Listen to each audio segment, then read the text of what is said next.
At my wedding, my parents gave a speech about their successful children and didn't mention me once. The DJ then announced I'd been covering their debt for 5 years. Mom fainted. Dad's face went purple.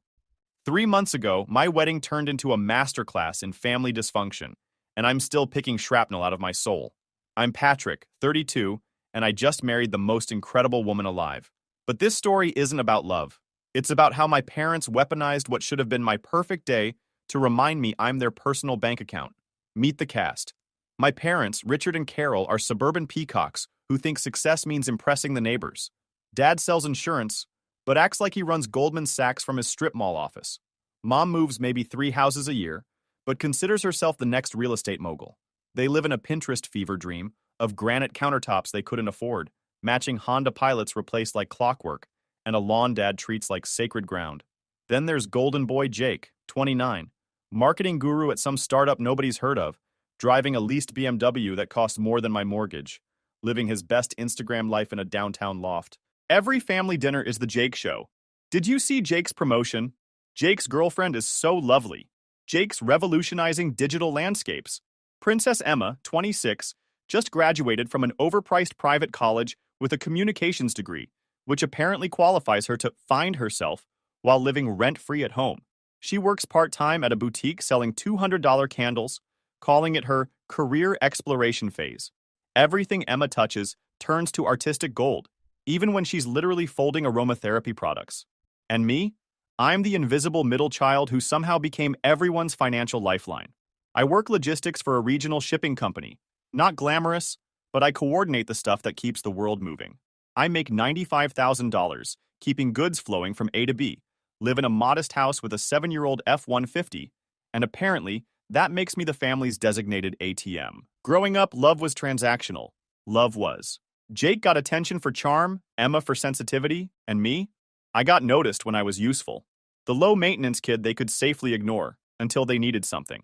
High school was a masterpiece of neglect. Jake, star quarterback. Emma, theater darling.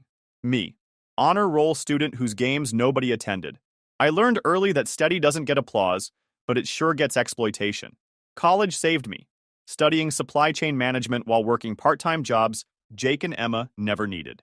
I graduated with honors and landed a job 3 weeks later, while Jake partied through business school on mom and dad's dime, and Emma collected participation trophies. But 5 years ago, right around Jake's senior year, everything changed. That's when my parents' house of financial cards started tumbling, though it took months to realize just how spectacularly they'd screwed themselves. And somehow, guess who became responsible for cleaning up their mess? The wedding was supposed to be my day. Instead, it became the moment I finally understood I wasn't their son. I was their exit strategy. It started with Dad's midlife crisis investment phase. He'd always been a sucker for get-rich-quick schemes. But this was different. He started hanging around with guys from his insurance office, all convinced they'd strike it rich in cryptocurrency and house flipping. First came Bitcoin when it was riding high. $15,000 they didn't have, convinced it would make them millionaires. Then, a buddy's house flipping venture guaranteed to double their money in 6 months. Another $20,000 vanished. When those predictably went south, instead of cutting losses, they doubled down. More crypto, sketchy business loans, even some MLM thing that promised to make mom a boss babe entrepreneur. By the time they admitted there was a problem, they were $47,000 in credit card debt across 6 different cards with interest rates that would make loan sharks blush. The call came on a Tuesday night in October. Mom's name on caller ID, unusual since she typically texted unless someone was dying. Patrick, sweetie, are you busy? Her voice had that fake bright quality she used when hiding something. 20 minutes later, I was at their expensive dining room table, bought on credit, naturally, staring at the carnage. Bank statements, credit card bills, loan documents spread out like war plans. Dad was clearing his throat nervously while Mom fidgeted with her wedding ring. They looked like kids caught shoplifting. We're in a bit of a financial bind, Dad said, his insurance salesman voice cracking. A bit of a bind. Right. They spent an hour explaining their investments, how they'd tried digging out by taking cash advances, only making things worse, how bankruptcy would destroy their credit forever. We don't want to burden you kids, Mom said, voice cracking, but we need to act fast. Here's the thing. They didn't call a family meeting, didn't ask Jake or Emma for help, just me. Because I was the only one with savings, good credit, and the stability to bail them out. Jake was maxing his own cards, maintaining his lifestyle. Emma was still in college on their dime. But me? I was responsible. They knew I'd fix it, because that's what I always did. How much? I asked, dreading the answer. 50,000 would cover everything, Dad said. I should have said no. Should have told them to file bankruptcy and face consequences. Instead, I did what I always did. I fixed their problem. That weekend, I took out a $50,000 personal loan. They cried when I transferred the money, calling me their hero son. That feeling lasted until their next financial emergency. 6 months later, roof repairs. Insurance won't cover it all. Another $8,000. Dad's car transmission. I need it for work, son. Another $4,500. Emma's senior year. Student loan fell through. Another $15,000. Jake's engagement party. First impressions matter. Another $7,000. Jake's wedding. We want him to have the perfect day. Another $12,000. Every single time it was temporary. Every time they'd pay me back once they sorted their finances. Every time I transferred money, because that's what family does. I kept a spreadsheet. Call me obsessive. The original $50,000, plus all subsequent emergencies, plus interest I was paying on loans to cover their expenses. Total loaned over 5 years. $127,000. Amount they'd paid back. 0. Not a single payment. Not even $50 to show good faith. But it gets better. Every month, I'd get chatty calls from Mom updating me on their lives. New furniture, Florida vacations, Dad's golf clubs, Emma's Europe trip, Jake's expensive condo housewarming. They were living better than ever, while I made payments on loans that funded their lifestyle. At family gatherings, I got to hear them brag about Jake's marketing success and Emma's bright communications future.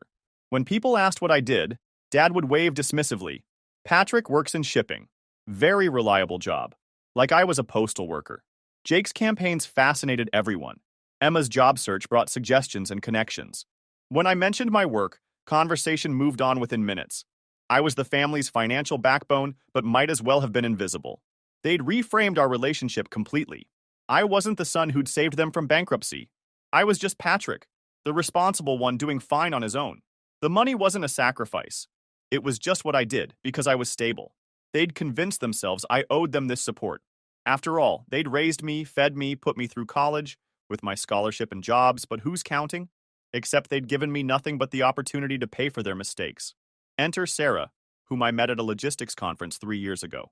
She was making sarcastic comments under her breath during a boring warehouse optimization presentation, and I knew I wanted to get to know her better. She's brilliant, one of the youngest supply chain directors at her company, and funny in that sharp, no-bullshit way that cuts through pretense like a knife. Zero tolerance for manipulation or dishonesty. When I told her about my family's financial situation around month 3, her reaction was immediate. "Wait, let me get this straight," she said, setting down her coffee. "You've loaned them over $100,000. They've never paid back a penny, and they don't even acknowledge what you've done?" "It's complicated," I said, my default response. "No, it's not complicated. You're their son, not their bank."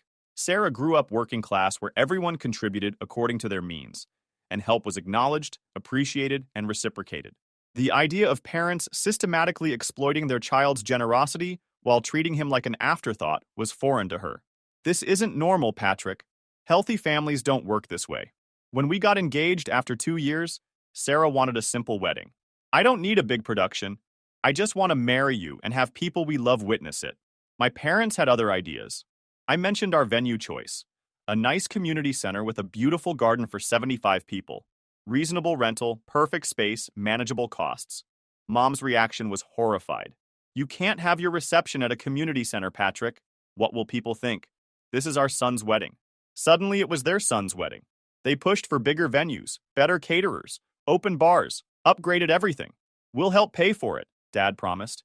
"We want this to be special." I should have known better, but I tried keeping peace. We compromised on a historic inn with a beautiful ballroom, elegant without being ostentatious. Final budget, $28,000, more than initially planned but reasonable. 2 weeks before the wedding, guess who came knocking? "Patrick, we need to talk," Dad said apologetically. "Dad's commission check didn't come through," Mom explained when I went over. "The sale fell through, and now we're in a tight spot." Their favorite phrase for explaining unmet obligations. We can't contribute as much as we wanted to. As much as they wanted to. They hadn't contributed anything yet. Everything required advance payment. How much can you actually cover? Well, we can probably manage about $2,000, Mom said. Maybe $3,000 if we stretch and put it on the credit card. $3,000. For a wedding, they'd insisted on upgrading from $12,000 to $28,000. Sarah was in the kitchen loading the dishwasher with enough force to suggest she was imagining my parents' heads. When they left, she gave me that look. Let me guess. They want you to cover the difference. Of course they did. And like an idiot, I agreed, transferring money to cover almost the entire wedding cost. This is the last time, I told Sarah. After the wedding, I'm done being their financial backup plan. She just looked at me with knowing eyes that said she'd heard that promise before. The rehearsal dinner should have been perfect, both families celebrating together. Instead, it was a preview of coming humiliation. My parents held court, schmoozing with Sarah's family. Dad told his favorite insurance sales stories, while Mom complimented everyone in sight. Patrick has always been so good with money, Dad told Sarah's construction company owner father, gesturing with his wine glass. Very responsible, very practical. Not like his siblings. They're more the creative types. I nearly choked. Responsible with money. The guy bankrolling their lifestyle was responsible, while they were creative types too special for financial stability. Jake spent the evening making his marketing projects sound revolutionary. Emma entertained everyone with job search stories about holding out for the perfect opportunity. When Sarah's dad asked about my logistics work, the conversation lasted 3 minutes before Dad steered back to Jake's achievements or Emma's bright future. That night in our hotel room, Sarah was unusually quiet. You okay? I'm thinking about what your dad said at dinner. He called you responsible with money while sitting at a table you paid for, talking about a wedding you're funding, wearing a suit you bought him. She turned to face me in the dark. Do you realize they've never once acknowledged what you've done for them? I did realize it. I just hadn't let myself think about it because it hurt too much. The wedding day itself started perfectly. The weather cooperated. Clear skies, mild temperature, gentle breeze. The venue looked incredible with the flowers we'd chosen. The garden was in full bloom, and everything was falling into place exactly as planned. Sarah looked absolutely radiant in her dress. We'd found it at a sample sale 6 months earlier. Nothing extravagant, just a simple, elegant design that made her look like something out of a fairy tale. When I saw her walking down the aisle with her father, everything else faded away. All the family drama, all the financial stress, all the years of feeling invisible, none of it mattered in that moment. The ceremony was perfect. We'd written our own vows, and when Sarah promised to always see me, always value me, always stand by me, I felt like maybe I'd found the family I'd been looking for all along. We kissed, everyone cheered, and we headed to the reception feeling like nothing could touch us. The inn's ballroom had been transformed into something magical. White lights strung from the ceiling, candles on every table, and flowers everywhere. The upgraded arrangements Mom had insisted on naturally. The DJ, Mike, was professional and charming, keeping the energy up while staying out of the way. Everything was going exactly as planned. Dinner was excellent. We'd chosen a local caterer known for their quality, and the food was worth every penny of the premium we'd paid. The cake was beautiful, the bar was well stocked, and our guests seemed to be having a wonderful time. Then came time for the speeches. Sarah's father went first, as tradition dictates. Tom stood up with his whiskey in hand and delivered the kind of toast that every father of the bride should give. He talked about watching Sarah grow up, about her strength and intelligence, about how proud he was of the woman she'd become. He welcomed me into their family with genuine warmth, telling everyone that he couldn't have asked for a better son-in-law. Sarah's always been able to see through bullshit, he said, which got a laugh from everyone who knew her. So when she told me she'd found someone special, I knew he had to be the real deal. Patrick, welcome to the family. We're lucky to have you. There wasn't a dry eye in the house. It was exactly the kind of speech I'd always imagined a father giving at his child's wedding. Proud, loving, genuine. Then it was my father's turn. Dad stood up, straightened his tie, the one from the expensive suit I'd bought him for the occasion, and tapped his champagne glass with a knife. The room quieted down, and he waited for everyone's attention with the practiced timing of someone who'd given plenty of presentations in his career. He looked around the room, smiling at familiar faces, clearly enjoying being the center of attention. Carol and I are so proud to be here today, celebrating this wonderful occasion, he began, his voice carrying that smooth, professional tone he used for client presentations. When you raise children, you hope and pray they'll grow up to be successful, productive members of society. So far, so good. Standard father of the groom material. Well, I can tell you that Carol and I have been truly blessed in that regard. We have raised children who have exceeded our every expectation. My stomach started to drop. I knew that tone. I knew where this was going. Our son Jake has built an impressive career in digital marketing, working with major brands and developing strategies that have generated millions in revenue for his company. Just last year, he gave us the beautiful wedding that brought his lovely wife Amanda into our family. The room was listening politely, waiting for him to get to the part about me. You know, the groom. The person whose wedding this was supposed to be. And our daughter Emma, well, she's just at the beginning of what I know will be an incredible journey. She's got a degree in communications from one of the finest private colleges in the state, and she's already making waves in the creative industry. The sky's the limit for that girl. He paused, looking around the room with obvious pride, soaking up the attention. Carol and I couldn't be prouder of our successful children. They've made us the luckiest parents in the world. And then he raised his glass with a flourish. To Patrick and Sarah! That was it. That was the entire speech. He'd talked about Jake's career success, Emma's bright future, their successful children plural, without mentioning a single thing about me except my name at the very end, like an afterthought. The room was confused. I could see people looking around, murmuring to each other, wondering if he was finished. Sarah's hand found mine under the table and squeezed so hard it almost hurt. Her face was flushed with anger and embarrassment, not for herself, but for me. Then my mother stood up to add her contribution.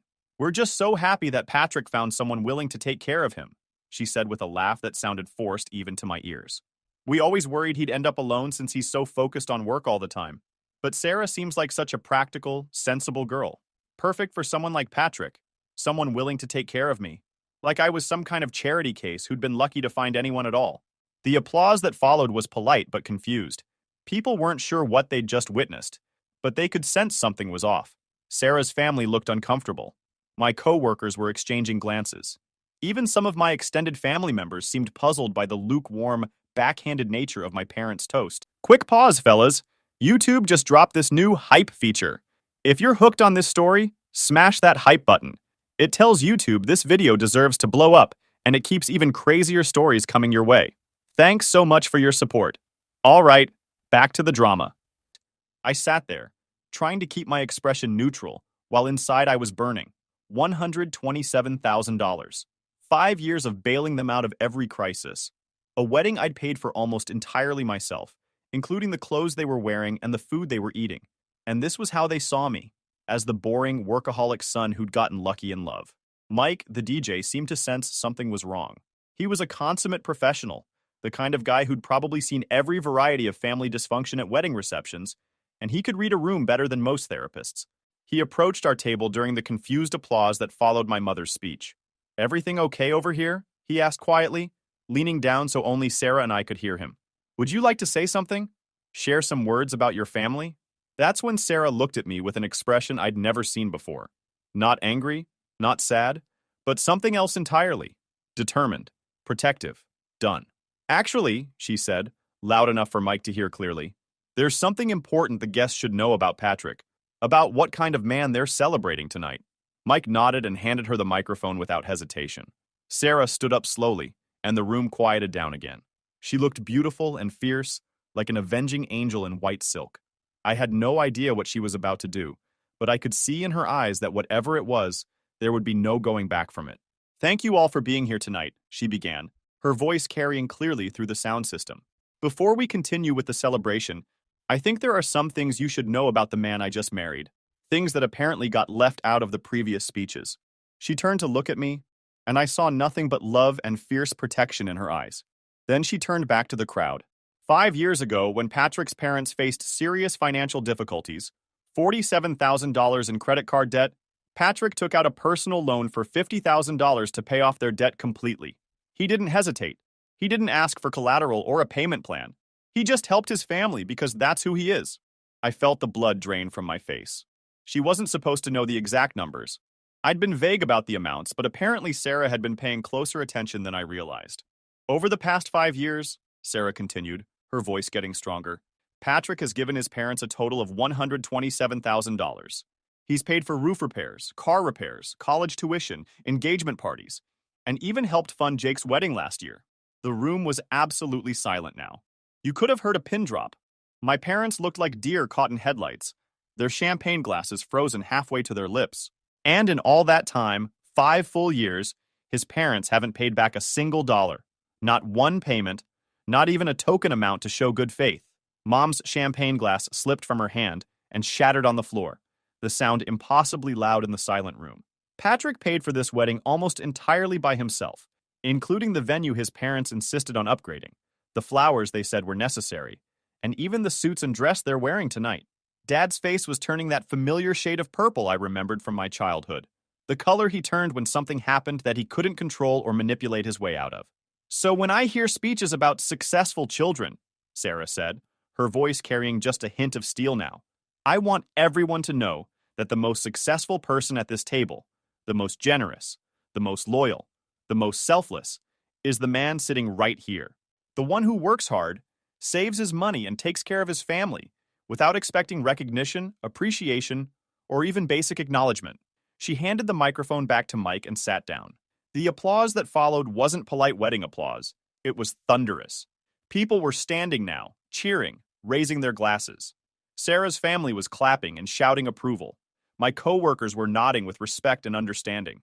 Even some of my extended family members looked impressed and perhaps a little ashamed. But my parents? Dad looked like he was about to have a stroke, his face cycling through every shade of red and purple in the spectrum. Mom had gone completely pale and was swaying slightly in her chair. Then Mike, bless his professional soul, decided to add his own commentary to the moment. "Ladies and gentlemen," he announced into the microphone, "let's hear it for Patrick, the man who proves that real success isn't about what you achieve for yourself. It's about how you lift up the people around you." The crowd erupted again, even louder this time. People were on their feet, shouting congratulations, raising their glasses in toasts that felt genuine and heartfelt in a way my parents' speech never had. I saw several of my parents' friends looking at them with raised eyebrows, clearly doing mental math and reaching uncomfortable conclusions. That's when Mom fainted. She just toppled backward off her chair like a tree falling, landing on the hardwood floor with a thud that somehow managed to be audible over the applause and cheering. Her champagne glass flew out of her hand, spraying the nearby guests with Dom Perignon and adding to the chaos. Dad's purple face went white in an instant as he dropped to his knees beside her, his own glass shattering as it hit the floor. "Call 911," he shouted, though it was completely unnecessary. Mom was already coming around, her eyes fluttering open as the applause died down and people crowded around to help. "I'm okay," she mumbled, trying to sit up and failing. The room got very hot." The EMTs arrived about 10 minutes later, right as Mom was fully conscious and protesting that she didn't need medical attention. They checked her vitals, asked about her medical history, and determined that she'd fainted from shock and embarrassment rather than any underlying medical condition. "Blood pressure is a little elevated, but that's probably from stress," the lead EMT explained to Dad. "She should be fine, but I'd recommend she take it easy for the rest of the evening." The damage, however, was already done. The entire reception, 100 guests, including family, friends, co-workers, and business associates, had witnessed the family's financial benefactor watch his mother collapse after being publicly exposed as ungrateful and manipulative. Sarah's father approached our table while the EMTs were packing up their equipment. "Son," he said quietly, putting a firm hand on my shoulder, "I want you to know that if you ever need anything, and I mean anything, you call me first." That display was the most shameful thing I've ever witnessed at a family gathering. Sarah's mother was more direct. She walked straight up to my mother, who was sitting in a folding chair sipping water and trying to recover her composure. "You should be ashamed of yourself," she said, in a voice that carried just far enough for the nearby tables to hear. "That boy has been supporting your family for years, and you couldn't even mention his name in a speech at his own wedding." One of my aunts, Dad's sister Patricia, who'd always been the most straightforward person in our extended family, came over to our table once the EMT excitement had died down. "Patrick," she said, "I had no idea you'd been helping them out financially. Richard never mentioned it. If I'd known." She shook her head. "I'm proud of you. Your parents raised a good man, even if they don't seem to realize it." The rest of the reception was, well, surreal would be the best word for it. My parents left early, Dad helping Mom to their car, while she claimed she needed to rest and recover from her episode. Jake and Emma tried to act like nothing had happened, making awkward conversation with other guests and desperately trying to change the subject whenever anyone brought up Sarah's revelations. But the story had legs. People wanted details. They wanted to know if the numbers Sarah had mentioned were accurate, how long this had been going on, Why my parents had never acknowledged my help. Several of my dad's business associates cornered him before he could escape, asking pointed questions about family finances and obligations. Jake's wife, Amanda, looked mortified when she realized that her wedding the previous year had been partially funded by her brother-in-law's generosity, not her in-law's financial success. Emma kept shooting me confused looks, like she was trying to figure out if she should be grateful or angry. I spent most of the rest of the reception answering questions and accepting congratulations. Not for getting married, which was supposed to be the point of the evening, but for being a dedicated son and brother who'd quietly supported his family for years. The weirdest part was how many people told me they'd suspected something like this was going on. My dad's brother mentioned that he'd always wondered how my parents could afford their lifestyle on dad's income. One of mom's coworkers said she'd thought it was strange that they never seemed worried about money, despite dad's occasional complaints about slow sales periods. "We just figured Richard had made some good investments," she said. "We never imagined—" Sarah and I finally got a few minutes alone around 10 p.m., after the cake cutting and most of the formal reception activities. We stepped outside onto the inn's garden patio, where string lights created a romantic atmosphere that felt incongruous with the evening's drama. "Any regrets?" she asked, slipping her hand into mine. I thought about it for a moment. The humiliation, the family crisis, the awkwardness that would probably follow us for years. Then I thought about 5 years of being taken for granted, of watching my parents praise their other children while treating me like a walking ATM. "Only one," I said. "I should have done it myself years ago." We left for our honeymoon in Tuscany the next morning, and for 2 wonderful weeks, we drank wine, ate incredible food, explored medieval villages, and didn't think about family drama once. It was exactly the reset we needed. Time to focus on being newlyweds instead of the children of dysfunctional parents. When we got back, reality was waiting for us like a patient predator. My voicemail was full. Text messages crowded my phone. Emails filled my inbox. The wedding revelations had apparently dominated my family's life for the entire 2 weeks we were gone. "Dad, we need to talk immediately. What Sarah did was completely inappropriate and has caused serious problems in the family." Jake, "Dude, why didn't you ever tell me about the money situation?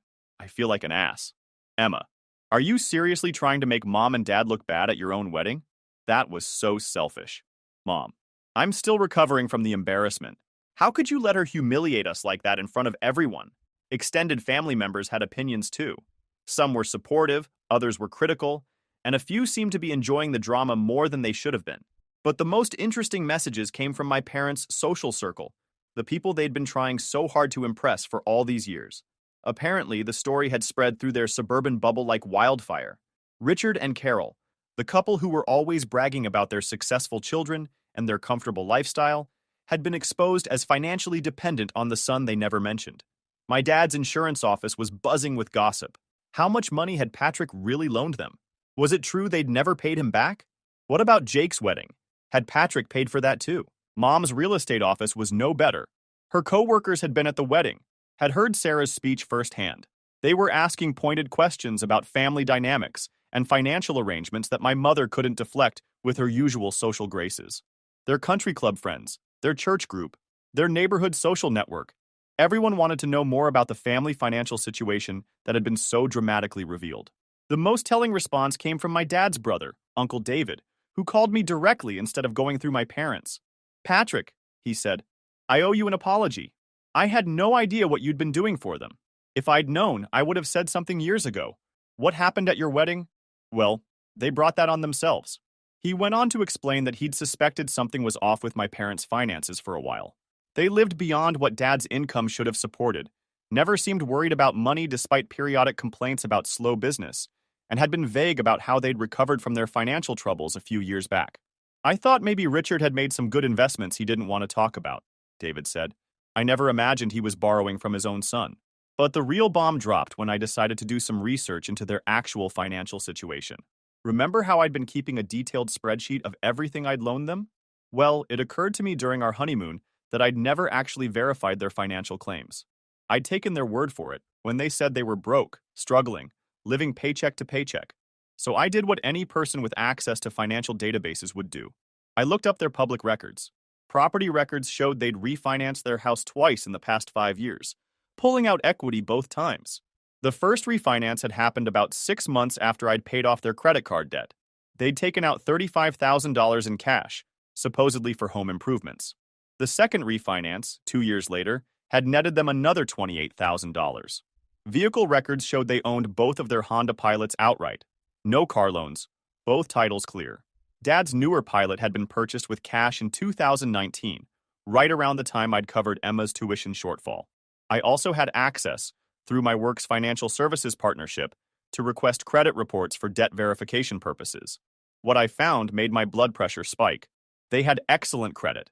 Not just good, excellent. Credit scores in the high 700s, no late payments, no outstanding balances on any credit cards. They were approved for credit limits that totaled more than my annual salary. In other words, they weren't broke. They weren't struggling. They had been using my money to maintain a lifestyle they couldn't afford while building up their own savings and home equity. The final piece of the puzzle came when I drove past their house one afternoon and saw a new Lexus SUV in the driveway. A quick online check showed it was this year's model, starting price around $55,000. They'd been crying poverty while making luxury purchases. I called my dad and told him we needed to meet, all of us, today. We met at a Starbucks near their house, neutral ground where they couldn't control the environment or the conversation. Mom looked nervous, Dad was defensive, and I was done with their bullshit. I did some research, I said, sliding a folder across the table. Interesting what you can find in public records. Dad opened the folder and his face went ashen. Inside were copies of their property records showing the refinancing, vehicle registration records showing the paid-off cars, and credit reports showing their excellent financial standing. You've been lying to me for 5 years, I said calmly. You're not broke. You're not struggling. You've been using me as your personal bank while building up your own assets. Mom started the waterworks immediately. Patrick, we can explain... Explain what? That you've been running a con on your own son? Dad tried to take control of the conversation, using his salesman voice. Now hold on. We never asked you to give us that money. You offered to help when we were in trouble. I offered to help with genuine emergencies. I didn't offer to subsidize your lifestyle while you lied about your financial situation. I leaned forward, keeping my voice level, but letting the steel show through. Here's what's going to happen. You have 30 days to start paying me back. I want a written payment plan with a realistic timeline and market rate interest. We can't afford, Mom began. Then sell something. Downsize the house. Get rid of the Lexus. Liquidate some of that home equity you've been building. Figure it out. Dad's face was turning purple again, the way it had at the wedding. You can't be serious. We're family. Family doesn't charge interest to family. Family also doesn't lie, cheat, and steal from each other, I replied. But apparently I'm the only one who got that memo. I stood up and put on my jacket. 30 days. If I don't hear from you with a concrete repayment plan, I'm taking legal action to recover the debt. Dad's voice was shaking with rage. You'd sue your own parents? Over money? I looked at him for a long moment. This man who'd raised me but never really seen me, who'd taken my generosity for granted while treating me like an afterthought. Try me, I said, and walked out. The payment plan never came. Instead, I got a series of increasingly desperate phone calls and messages. Jake called to tell me I was being unreasonable. They're getting old, man. They can't handle this kind of stress. Can't you just work something out? Emma was more direct in her criticism. You're tearing this family apart over money. Is that really what's important to you? Making Mom and Dad suffer? Even some extended family members tried to play mediator. Surely you can come to some kind of understanding, they said. They're embarrassed enough. Do you really need to make it worse? The answer was yes. I did need to make it worse. Because embarrassment isn't the same as accountability, and I was done being the family's financial safety net.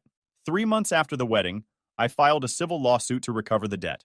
It became a matter of public record, which meant their entire social circle could look up the case details and see exactly how much money they owed their son and how they'd refused to pay it back. The house went up for sale 2 weeks after they were served with the papers. Jake and Emma both tried to intervene then, calling to ask if I'd drop the lawsuit if they started making token payments. Too little, too late, I told them. They'd had 5 years to notice what was happening, and 5 months since the wedding to make things right. I'm not interested in token payments or family negotiations, I said.